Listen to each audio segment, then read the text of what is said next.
കരിപ്പൂർ വിമാനത്താവളം വഴി കടത്താൻ ശ്രമിച്ച 63 ലക്ഷം രൂപയുടെ സ്വർണം പിടികൂടി. 24 ക്യാരറ്റിന്റെ 887 ഗ്രാം സ്വർണമാണ് പോലീസ് പിടിച്ചെടുത്തത്. സംഭവത്തിൽ ഒരു യാത്രക്കാരനെയും സ്വർണം സ്വീകരിക്കാനെത്തിയ മറ്റ് രണ്ടുപേരെയും പോലീസ് കസ്റ്റഡിയിലെടുത്തു. ഇന്ന് രാവിലെ 8:30 മസ്കറ്റിൽ നിന്നും വന്ന ഒമാൻ എയർ വിമാനത്തിൽ കരിപ്പൂർ വിമാനത്താവളത്തിൽ ഇറങ്ങിയ നാദാപുരം സ്വദേശി മുഹമ്മദാണ് 887 ഗ്രാം സ്വർണവുമായി വിമാനത്താവളത്തിന് പുറത്തുവച്ച് പോലീസ് പിടിയിലായത്. സ്വർണം മിശ്രിത രൂപത്തിൽ 3 ക്യാപ്സൂളുകളാക്കി ശരീരത്തിനകത്ത് ഒളിപ്പിച്ചാണ് ഇയാൾ സ്വർണം കടത്തിയത്. സ്വർണം സ്വീകരിക്കാനായി വിമാനത്താവളത്തിൽ നിന്ന് പുറത്തു കാത്തിരുന്ന കുറ്റ്യാടി സ്വദേശികളായ സജീർ, അബു സാലിഹ് എന്നിവരാണ് കസ്റ്റഡിയിലുള്ള മറ്റു രണ്ടുപേർ. ഇവർ സഞ്ചരിച്ച കാർ വാഹനവും അതിൽ പാസഞ്ചർക്ക് പ്രതിഫലമായി നൽകാൻ കരുതിയിരുന്ന 70,000 രൂപയും പോലീസ് പിടിച്ചെടുത്തു.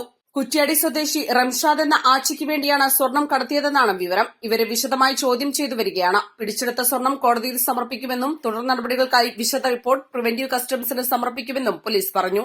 East live, Kondotty.